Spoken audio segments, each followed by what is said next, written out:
बड़ी खबर आ रही है उत्तर प्रदेश के रामपुर से, जहां बर्ड फ्लू का कहर दिख रहा है। भोपाल लैब से आई रिपोर्ट से इसकी पुष्टि हो चुकी है। पुलिस समेत सभी विभागों के अधिकारी अब अलर्ट पर हैं। एहतियात के तौर पर प्रशासन ने डीएम के निर्देश पर पोल्ट्री फार्म्स को सील कर दिया। इसके अलावा 10 किलोमीटर क्षेत्र तक पोल्ट्री और उत्पाद बिक्री पर रोक लगा दी गई है। लोगों की आवाजाही भी पूरी तरह से बंद है। 1 किलोमीटर के दायरे को बंद कर दिया गया है।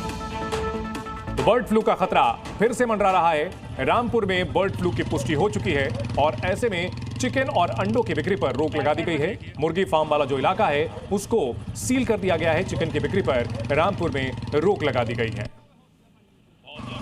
बर्ड फ्लू जो कि मुर्गों के जरिए फैलता है और इंसानों को भी हो सकता है, जानलेवा भी हो सकता है। ऐसे में एहतियाती कदम उठाए जा रहे हैं प्रशासन की ओर से। भोपाल से लैब से आई रिपोर्ट ने इसकी पुष्टि कर दी है कि रामपुर में बर्ड फ्लू आ चुका है। बर्ड फ्लू के कंफर्मेशन की रिपोर्ट आई है, तो उस गांव में जितनी भी ये हमारी इस प्रकार से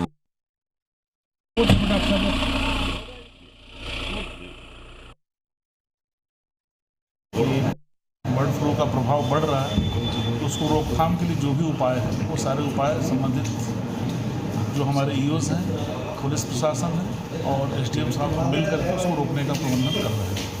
तो बर्ड फ्लू का केस कहाँ पर आया है? अभी इस संबंध में जो जानकारी प्राप्त हुई, बिलासपुर क्षेत्र में 1-2 मामले ऐसे आए थे जो सीबीओ के द्वारा देखे जा रहे हैं और इसका प्रॉपर हम लोग उपचार भी करा रहे हैं। बड़ी खबर आ रही है, जम्मू कश्मीर पुलिस और एसआईए ने श्रीनगर में 1999 में कश्मीरी हिंदू महिला सरला भट्ट की हत्या के मामले में 9 जगहों पर छापेमारी की है। सरला भट्ट अनंतनाग की रहने वाली थी और शेर कश्मीर आयुर्विज्ञान संस्थान में नर्स थी, जिनका Jammu Kashmir liberation front JKLF के आतंकियों ने 1990 में अगवा किया था। गैंगरेप के बाद उनकी हत्या कर दी गई थी और इस पूरे मामले में अब छापेमारी की गई है। एसआईए और पुलिस की टीम ने 8 जगहों पर छापेमारी की है और जेकेएलएफ के चीफ यासीन मलिक के घर पर छापेमारी की कार्रवाई की गई है। 35 साल पहले सरला भट्ट की बेरहमी से हत्या कर दी गई थी। उससे पहले उनके साथ सामूहिक दुष्कर्म किया गया था। तब कश्मीरी पंडितों का बड़े पैमाने पर पलायन हुआ था। और इस बड़ी खबर पर हमारे सहयोगी खालिद हमारे साथ जुड़ चुके हैं। खालिद, 35 साल बाद जो ये छापेमारी हो रही है, इसको लेकर के क्या जानकारी मिल रही है? मैं आपको बता दूं, 35 साल बाद फिर से एक बार ये केसेस खोले जा रहे हैं, क्योंकि ये जो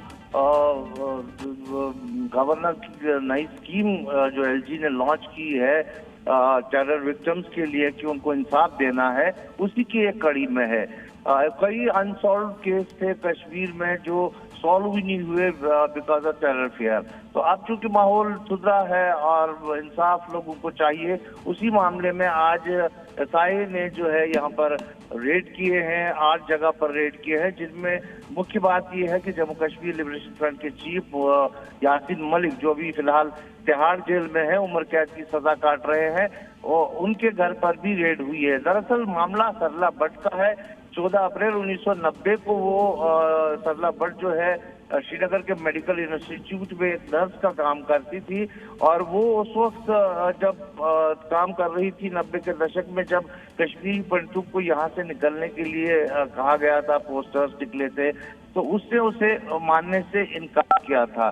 तो इसी वजह पर जो है उसको एब्डक्ट किया गया था 14 अप्रैल को, और 19 अप्रैल 1990 की में उसके शव जो है बिल्कुल बहुत पुराना मामला है खालिद। इस पूरे मामले में यासीन मलिक के घर पर छापेमारी की गई है। क्या ये जानकारी है कि कौन कौन से आरोपी, कौन कौन से लोग थे जिन पर इस मामले में शामिल होने का शक था या आरोप लगा था, और उसमें से कितने जीवित बचे हैं?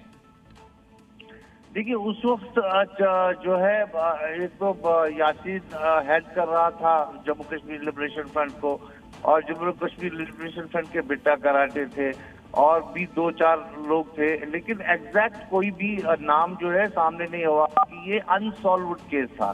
तो ऐसे ही केसों को जो है फिर से रीओपन किया जा रहा है जस्टिस के लिए, जिनमें सरला भट्ट का जो है केस जो है वो सबसे हॉरिफाइंग किलिंग का केस माना जाता था 90 के दशक में, क्योंकि म्यूटिलेटेड बॉडी के साथ साथ रेप का भी सिद्ध हुआ था जब पोस्टमार्टम हुआ था, और 4 दिनों तक उसको जो है एब्डक्शन में रखा गया था। 19 अप्रैल को मलबाग डाउनटाउन में उसका शव मिला था। ठीक है, बिल्कुल, बहुत शुक्रिया खालिद इस पूरी जानकारी के लिए। तो 35 साल बाद इंसाफ की आस जगी है।